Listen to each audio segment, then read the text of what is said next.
பர்திமேயு சுவிசேஷ ஊழியங்கள் வழங்கும் நற்செய்தி நேரம்.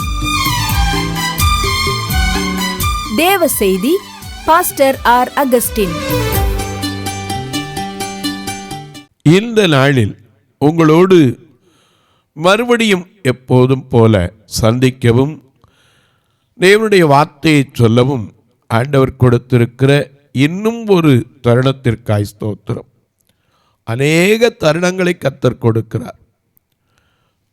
பாபிலோனுக்கு கூட தவணை கொடுத்தேன்னு சொல்றார். மனம் திரும்புவதற்கு தவணை கொடுத்தாராம். எசபேலுக்கும் தவணை பலமுறை கொடுத்தார். நமக்கும் அநேக தருணங்களை கொடுக்கிறார். அந்த சமயத்தில் காலத்தின் அருமை அறிந்திருப்போமானால் அதை பிரயோஜனப்படுத்தி கொள்ள வேண்டும். ஆகையினால்தான் ஒவ்வொரு நாளும் நான் இந்த தொலைக்காட்சி நிகழ்ச்சிக்கு வரும்போது ஆண்டவரிடத்தில் கேட்பேன், இன்னும் ஒரு நாளை தந்தீரே ஸ்தோத்திரம், இன்னும் ஒரு தருணத்தை கொடுத்தீரே ஸ்தோத்திரம். நாம் இருக்கிற நாள் மட்டும், கடைசி மூச்சு மட்டும் தேவனுக்காக எதையாயிலும் செய்ய வேண்டும் என்கிற ஒரு தாகம் எப்போது நமக்குள் இருக்குமானால் அவர் காரியங்களை வாய்க்கச் செய்வார். வாழ்நாளில் கூட்டி தந்து வாழ வைப்பார். இந்த நாளிலும் உங்களோடு ஒரு காரியத்தை நான் பேச வாஞ்சிக்கிறேன். ஏன்னா அன்றைக்கி ஒரு அம்மையார் கேட்டாங்க, தேவ சத்தம் தேவ சத்தம் என்று சொல்லுகிறீர்களே, தேவ சத்தம் கேட்டவர்கள் இந்த வேதத்தில் இருக்கிறார்களா என்று கேட்டார். நான் கேட்டேன், நீங்கள் எவ்வளோ நாளாக கிறிஸ்டியானிட்டியில் இருக்கீங்கன்னு. அவங்க தான், இப்போ தான் நான் ஆலயத்துக்கு போகிறேன். தேவ சத்தம்னு சொல்கிறாங்களே, அந்த தேவ சத்தத்தை கேட்டவர்கள் எத்தனை பேர் இந்த வேதத்தில் உண்டு அப்படின்னு சொன்னீங்க. இன்றைக்கு எப்பேற்பட்ட சூழ்நிலையிலே தேவ சத்தத்தை கேட்டவர்கள் உண்டு, தேவ சத்தம் யாருக்கெல்லாம் எந்தெந்த சூழ்நிலையில் வந்தது என்பதை குறித்து உங்களோடு நான் பேச வாஞ்சிக்கிறேன். உங்களுடைய வேதாகமத்தை எங்கே இருந்தாலும் சரி, இந்த நிகழ்ச்சியை பார்க்கும்போது மறக்கவே கூடாது. ஃபோனில் எடுக்காதீங்க. ஏன்னா ஒருவேளை சார்ஜ் போயிடும், ஒருவேளை ஹேங் ஆகி கூட நின்றுக்கும். அப்புறம் நம்ம அதை வெளியே வரக்குள்ள அந்த காரியமே போயிடும். ஆகையினால தயவு செய்து உங்கள் வேத புஸ்தகத்தை எங்கே இருந்தாலும் சரி, தயவு செய்து எழுந்து போய் பீரோவில் இருந்தாலும், கட்டில் இருந்தாலும், ஹேண்ட்பேக்கில் இருந்தாலும், காரில் இருந்தாலும் சரி, சிலர் தலைமாட்டிலே வச்சுருப்பீங்க பயத்துக்காக, அது கூட பரவாயில்ல, தயவு செய்து கையில் எடுத்து ஏசாயா தீர்க்கதரிசியின் புஸ்தகத்திலே 6வது அதிகாரத்திலே 8வது வசனத்தை எடுத்து கையில் வச்சுக்கிறீங்களா? அப்படி எல்லாரும் எடுத்து தேடி எடுக்கிற வரைக்கும் நீங்களும் நானும் பாடுவோமா?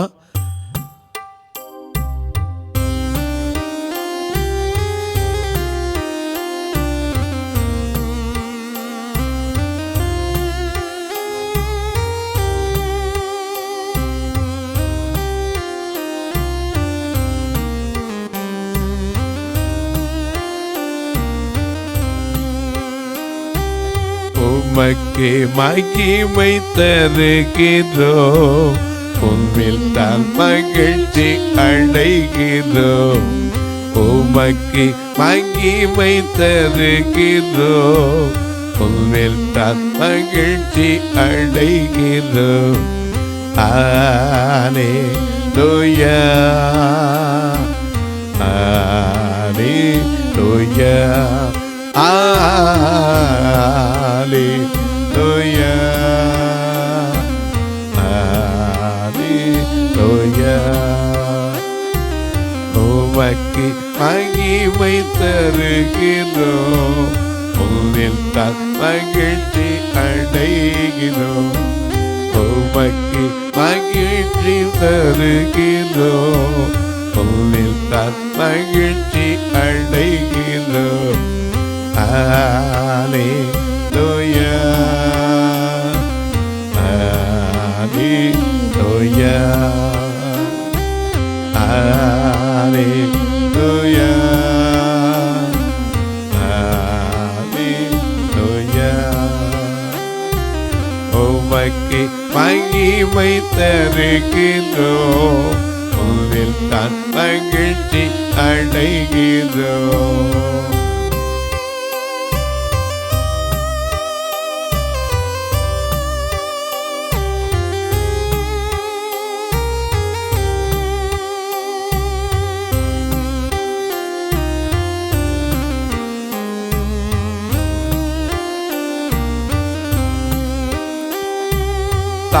தாழ்மையில் அடிமையை நோக்கி பார்க்கின்றேன்.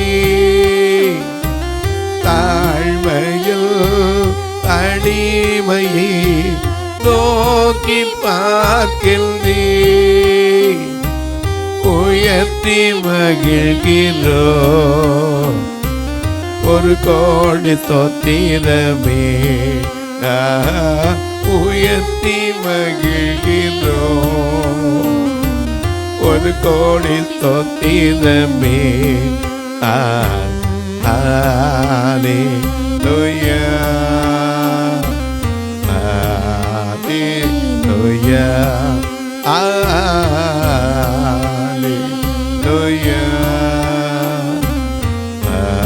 ஹல்லேலூயா. உமக்கு மகிமை தருகிறோம், உம்மில் தான் மகிழ்ச்சி அடைகிறோம். உமக்கு மகிமை தருகிறோம், உம்மில் தான் மகிழ்ச்சி அடைகிறோம். ஹல்லேலூயா ஹல்லேலூயா ஹல்லேலூயா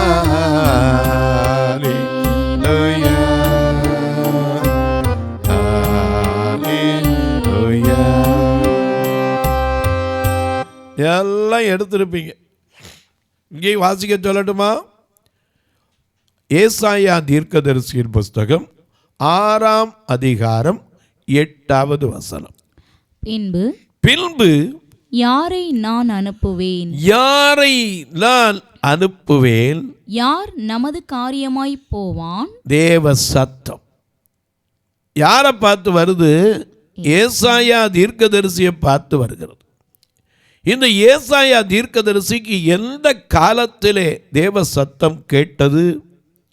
எப்பேற்பட்ட சூழ்நிலையில் கேட்டது? அவன் கண்ட தரிசனம் எப்படிப்பட்ட காலம் என்பதையெல்லாம் நாம் தியானித்தால் தான் நமக்கு தெரியும். ஏன்னா இன்னைக்கு வேதத்தை வாசிக்கிறது வேற, தியானிக்கிறது வேற. தியானிக்கிறதுங்கிறது ஒரு வசனத்தை எடுத்து அதில் உட்கார்ந்து தியானம் பண்ணால் அநேக காரியங்கள் நமக்கு வெளிப்படும். தேவ சத்தம் அப்படின்னு ஒரே ஒரு கேள்வியை கேட்டீங்க. இந்த வேதத்திலே தேவ சத்தம் கேட்டவர்கள் ஏராளம் ஏராளம் ஏராளம் என்று சொல்லலாம். அதே சமயத்தில் தேவ தூதனுடைய சத்தத்தை கேட்டவர்களும் உண்டு. சிலருக்கு தேவன் அழைத்ததும் உண்டு. சிலருக்கு தேவ சத்தமே தெரியாத காலத்தில் வெளிப்பட்டதும் உண்டு. நீங்கள் மறக்கக்கூடாது. உதாரணமாக பாருங்க, 1 சாமுவேலின் புஸ்தகத்தில் 3ஆம் அதிகாரத்திலே சாமுவேல் சின்ன பிள்ளை. அப்போ அவனுக்கு தெரியாது. அவனுக்கு யார் தேவ சத்தம்னா என்ன தெரியக்கூடிய பருவம் கிடையாது. காரணம் 1 சாமுவேல் 1:24 அவள் பால் மறக்க பண்ணின உடனே, அந்த வசனத்தை வாசிக்கிறோம். அவனை பால் மறக்க பண்ணின உடனே 3 காளைகளையும் ஆலயத்திற்கு கொண்டு வந்து பலியை செலுத்தி ஆசாரியனான ஏலி இடத்திலே ஒப்புவித்து விட்டான். ஏன்னா அவன் பொருத்தனை செய்திருந்தால் கொண்டு வந்து விட்டுட்டான். அப்போ பால் மறக்க பண்ணின ஒரு பருவம்னா எவ்வளவு இருக்கும் கொஞ்சம் யோசிச்சு பாருங்க. ஆதியாகமம் 21:8 இந்த பால் மறக்க பண்ணினதுக்கே ஒரு விழா வச்சிருந்தான் ஆபிரகாம். ஆதியாகமம் 21:8 மிக அழகாக நமக்கு எழுதி வைத்திருக்கிறார் ஆண்டவர். பால் மறக்க பண்ணுறதுங்கிறது இன்றைக்கி அநேகருக்கு ஒவ்வொருத்தருக்கும் குழந்தைய வளர்க்குறதுல வித்தியாசமாக வச்சுருக்காங்க. சிலர் 1.5 வயசில் நிப்பாட்டுவாங்க, சிலர் 2 வயசில் நிப்பாட்டுவாங்க, சிலர் பல்லு முளைக்கிற வரைக்கும் கூட கொடுத்துக்கிட்டு இருக்காங்க. ஆனால் இதுக்கு ஒரு விழா வச்சதாக இந்த வேதமே சொல்லுது பாருங்க. பிள்ளை வளர்ந்து பால் மறந்தது ஈசாக்கு பால் மறந்த நாளிலே ஆபிரகாம் பெரிய விருந்து பண்ணினான். பால் மறந்ததுக்கு எங்கேயாவது விருந்து வச்சிருக்கோமா? ஆனால் வேதத்தில் இருக்கு. எனக்கு அன்பானுடைய என்ன பால் மறக்க பண்ணுறது இன்னைக்கு தாய்மார்களுக்கு, அந்த காலத்தில் தாய்ப்பால் தான் பிள்ளைகளுக்கு உணவாக இருந்துச்சு. இன்றைக்கே லாக்டாஜின் பேபிக்கு பலவிதமான உணவுகள் வந்து விட்டது. அது மட்டும் இல்லை, பெண்களுக்கும் கொஞ்சம் கூச்சம் வந்துடுச்சு, அழகு போயிருமோன்னு பயம் ஒரு பக்கம். ஆனால் ஒன்றை தெரிஞ்சுக்கங்க, பிள்ளைக்கு தாய்ப்பாலை விட சிறந்த உணவு எதுவுமே கிடையாது. ஆகையினால தான் அந்த தாய்ப்பாலுக்கு வெறும் விலையும் வைக்க முடியாது. எனக்கு அன்பானவர்களே, இந்த தாய்ப்பால் மறந்த பண்ணினா பரவாயில்ல, ஈசாக்கு பால் மறந்தான் என்று எழுதியிருக்கு. ஆனால் 1 சாமுவேல் 1:24 என்ன பண்ணியிருக்கு? அவள் அவனை பால் மறக்க பண்ணின. இதுதான் வித்தியாசம். ஈசாக்கு பால் மறந்தான், அவனா மறந்தான். நாலு அப்போ எத்தனை வயசு வரைக்கும் கொடுத்தாங்கன்னு தெரியல, எழுதப்படலை. ஆனால் அவள் பால் மறக்க பண்ணினாள் என்று எழுதியிருக்கிறார்.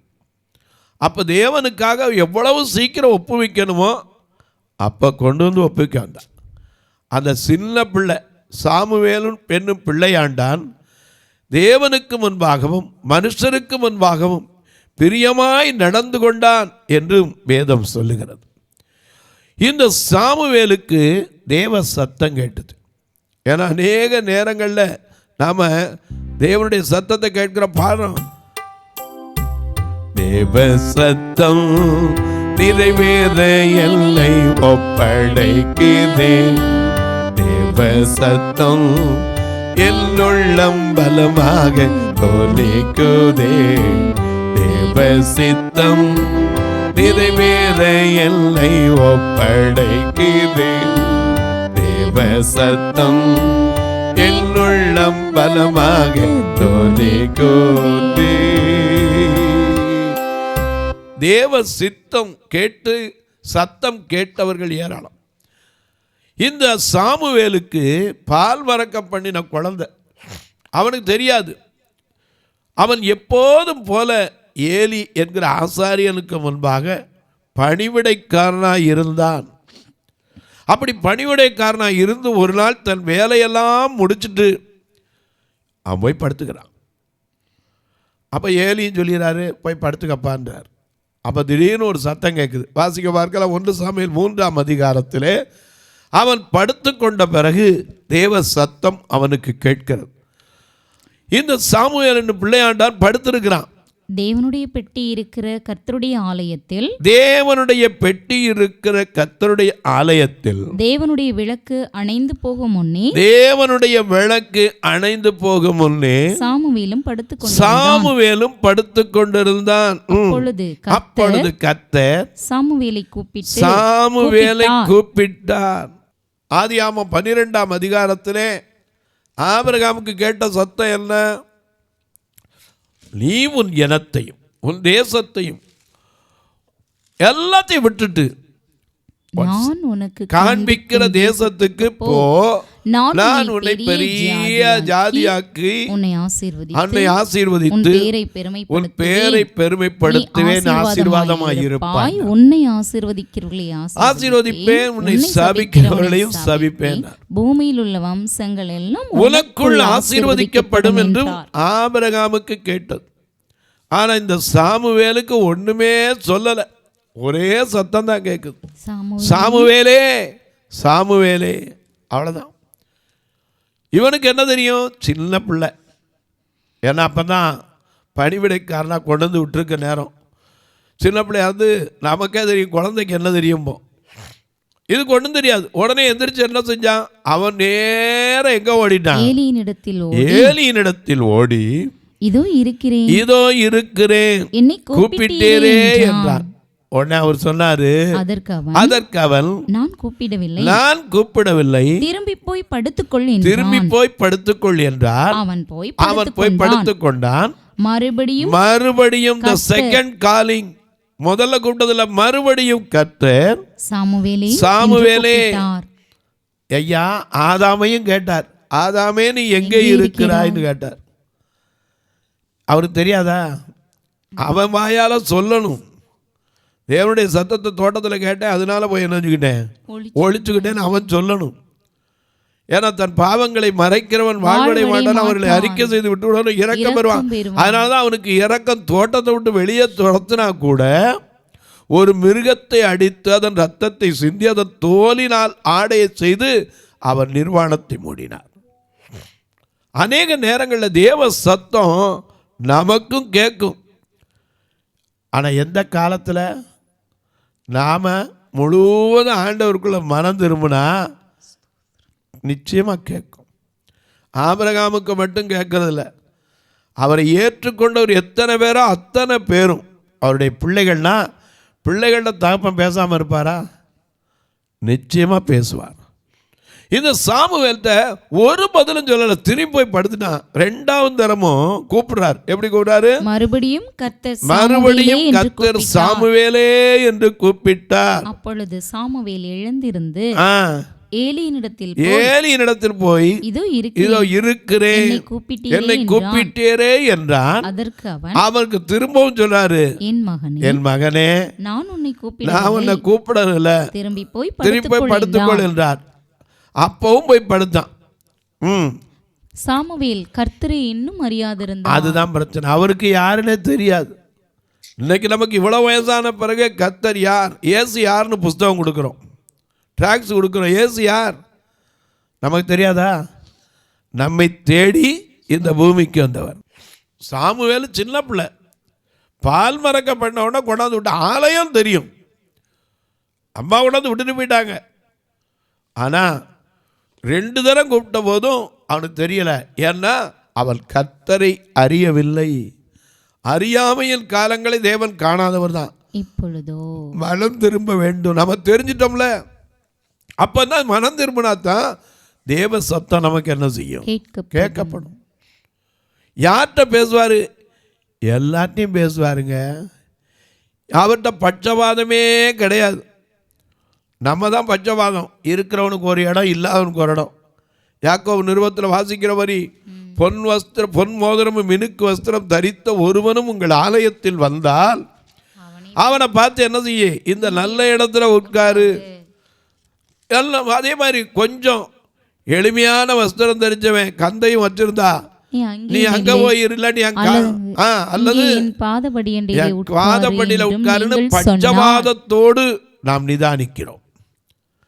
ஆனா அவர்கிட்ட அந்த பட்சபாதம் கிடையாதே கிடையாது.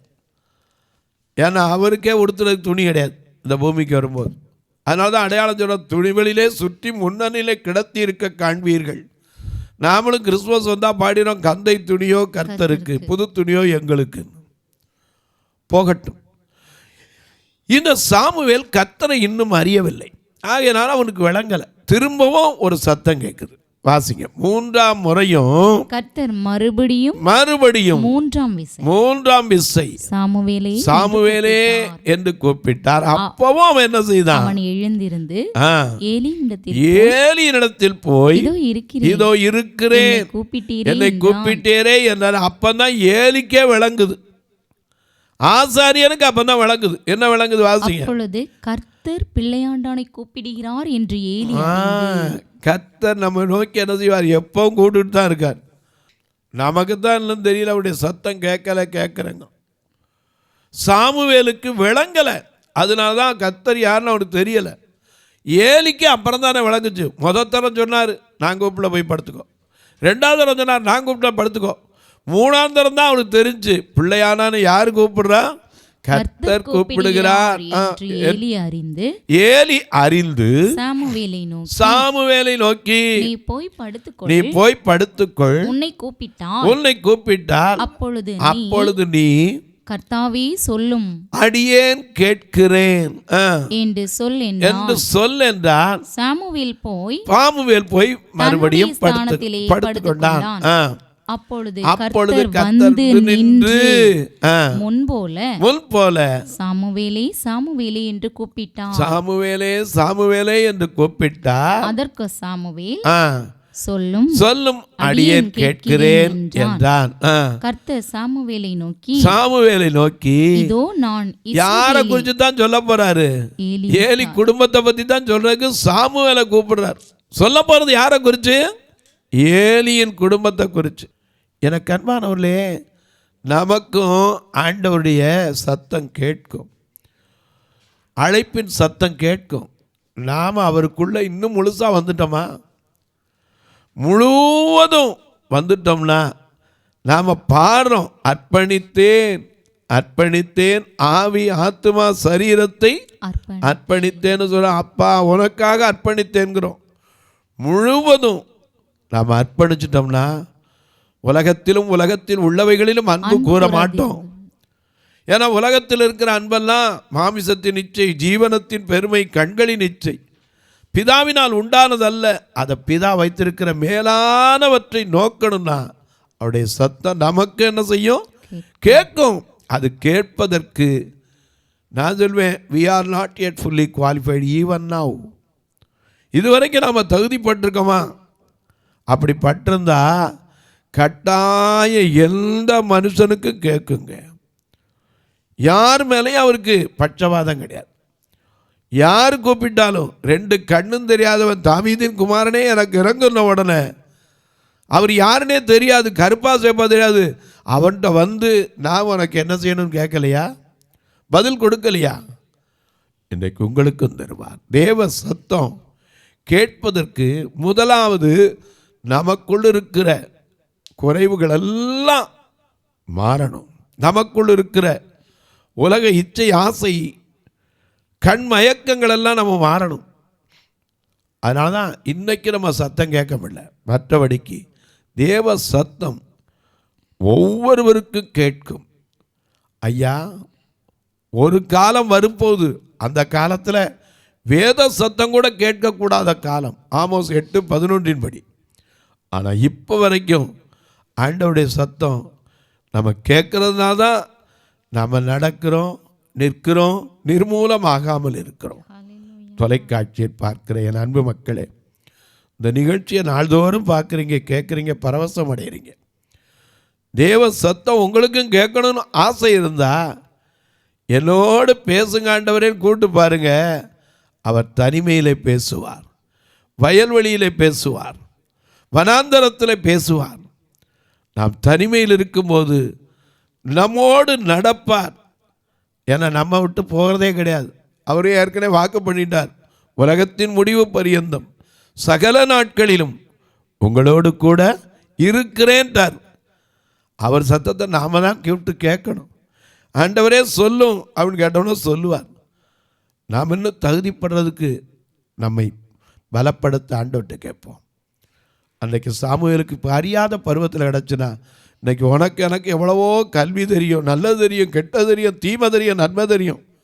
ஆனால் தேவசத்தை கேட்குறதுக்கு நம்மகிட்ட என்ன குறை இருக்குது, அதை சரிப்படுத்துவோம். இந்த நிகழ்ச்சியை பார்க்குற நீங்கள் இதுக்காக ஒரு வார்த்தை ஜெபம் பண்ணுவீங்களா? தொடர்ந்து வரணும். இந்த நிகழ்ச்சி ஒவ்வொரு நாளும் வர்றதுக்கு தேவைகள் சந்திக்கப்படும். எங்களுடைய ஆலயத்தை வந்து பாருங்கள். எப்போமாவது உங்களுக்கு டைம் கிடச்சா 2 கண்ணு தெரியாதவங்களுக்காக வைக்கப்பட்ட ஆலயம். நேற்று கூட ஒருத்தர் கேட்டார் டிவியில், ஐயா அந்த பார்வை இல்லாதவங்களை கொஞ்சம் காட்டுங்களேன், எங்களுக்கு ஒரு நாளாவது கண்ணில் பார்க்குறதுக்குன்னா. நான் தான் சொன்னேன், ஐயா அப்படி காட்டுறது பெரிய காரியம் இல்லை. இன்றைக்கி எல்லாரும் செய்கிறத, தர்மத்தை கூட செய்கிறத அப்படியே காட்டுறாங்க. இயேசு அப்படி சொல்லவே இல்லை. தர்மம் செய்யும்போது பிறர் காண வேண்டும் என்பதற்காக என்ன செய்யக்கூடாது, தாரை ஊதுவிக்காதேன்னு இருக்கார். ஆகையினால என் போன்ற ஜனங்களை வச்சு மற்றவங்க இதை ஒரு பிஸ்னஸாக கூட வச்சுருக்கலாம். கண்ணீர் அவங்கள கூப்பிட்டு இதை கொடுத்து அதை கொடுத்து தூக்கி பிடி படம் பிடிக்கிறேன். எனக்கு அது நான் அவர்களோடு அவர்களாக இருப்பதுனால எனக்கு ஆண்டவருக்கு அறிவார் தெரியும், அதில் நம்பிக்கை உண்டு. நீங்களும் வந்து பாருங்கள், தாராளமாக வாங்க. வந்தால் செய்யணுமா அப்படி ஒன்றும் கட்டாயம் கிடையாது. வந்து பாருங்கள், கர்த்தர் ஏவனா செய்யலாம். மதுரையில் ஒரு ஆலயம் இருக்குது, திருநெல்வேலியில் ஒரு ஆலயம் இருக்குது. எல்லா ஞாயிற்றுக்கிழமையும் 2லேயும் ஆராதனை இருக்குது. நீங்கள் வந்து பார்க்கலாம். எனக்கு ஒரு ஃபோன் பண்ணிங்கன்னா உங்களுக்காக நான் காத்திருந்தே கூட்டிகிட்டு போவேன். நீங்களும் வந்து பார்க்கலாம். கர்த்தர் ஏவினால் தாங்கலாம். எத்தனையோ கட்டுமான பணி இன்னும் பாக்கி இருக்கு. பார்வையற்றோர் மரித்தா கூட சொந்தக்காரன் அடக்கம் பண்ண வரமாட்டான். அது மட்டும் இல்லை, வருஷத்துக்கு ஒரு பார்வையற்ற சகோதர சகோதரிகளுக்கு திருமணம் செய்வது வைப்பதும் இந்த ஆலயத்தில் உண்டு. வருகிற காலம் இன்னும் கிறிஸ்மஸ் காலம்.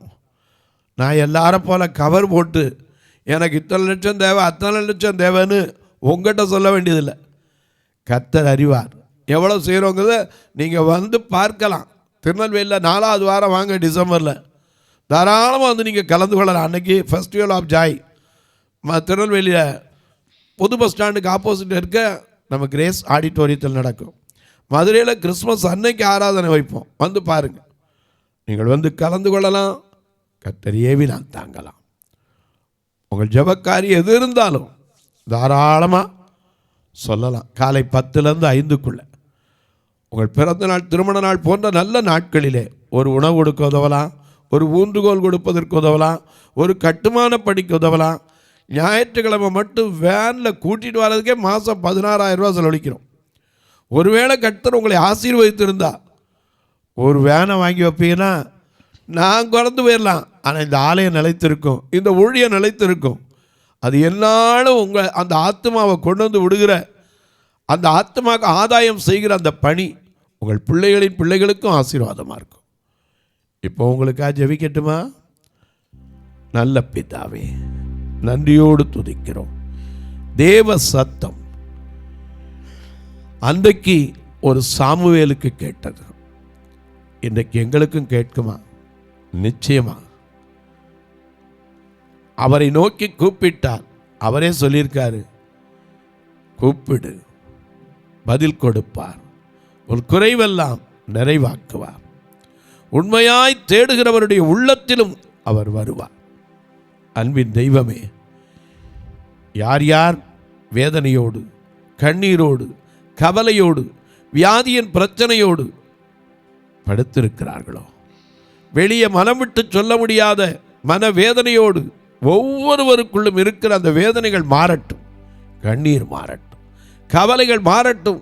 உம்முடைய சத்தம் அன்றைக்கு அன்னாளுக்கு எல்கானா கேட்டது போல, அன்னாளை ஏன் அழுகிறாய், ஏன் சாப்பிடாமல் இருக்கிறாய் என்று கேட்டது போல, தேவ சத்தம் உன் கண்ணீரை கண்டேன், உன் விண்ணப்பத்தை கேட்டேன் என்று எசேக்கியாவுக்கு கேட்டது போல உங்களுக்கும் கேட்டு, அன்பின் தெய்வமே, ஒவ்வொருவருடைய கண்ணீரை, கவலைகளை மாற்றும், வேதனைகளை மாற்றும், விடுதலை தார். இயேசுவின் நாமத்தில் பிதாவே, ஆமென். சபை ஆராதனை ஞாயிறு காலை 10 மணி முதல் 12 மணி வரை. இடம் பர்திமேயு சுவிசேஷ ஆலயம், அன்னை சத்யா நகர், இளமனூர் அஞ்சல், சக்கிமங்கலம் வழி, மதுரை மாவட்டம். பின்கோட் 625201 மற்றும் பர்திமேயு சுவிசேஷ ஜெப வீடு, flat number 107, Eden garden, Muthur, Tirunelveli. Pincode 627011. சிறப்பு உபவாச கூட்டம் ஒவ்வொரு மாதமும் 2வது சனிக்கிழமை காலை 10 மணி முதல் 1 மணி வரை நாகர்கோவில் YMCA ஹாலில் வைத்து நடைபெறுகிறது. மற்றும் ஒவ்வொரு மாதமும் 4வது சனிக்கிழமை காலை 10 மணி முதல் 1 மணி வரை திருநெல்வேலி புதிய பேருந்து நிலையம் அருகில் உள்ள கிரேஸ் ஹாலில் வைத்து நடைபெறுகிறது. எங்கள் எல்லா ஆராதனைகளிலும் கலந்து கொண்டு தேவனை மகிமைப்படுத்த அன்பாய் அழைக்கிறோம். உங்கள் உதாரத்துவமான காணிக்கைகளினால் இவ்வூழியத்தை தாங்க விரும்பினால் R Augustine, account number 5021364331, IFSC code IDIB 000B066, Indian bank, BP Kulam, Madurai. GPay number 9842181917, BGM ministries மற்றும் 9442559772, பிளைண்ட் மினிஸ்ட்ரீஸ் அகஸ்டின். உங்கள் தொடர்புக்கு பாஸ்டர் ஆர் அகஸ்டின், பர்திமேயு சுவிசேஷ ஊழியங்கள், நாகமலை, புதுக்கோட்டை, மதுரை 625019. தொலைபேசி எண்கள் 9842181917 மற்றும் 9442559772. கர்த்தர் தாமே உங்களை ஆசீர்வதிப்பாராக.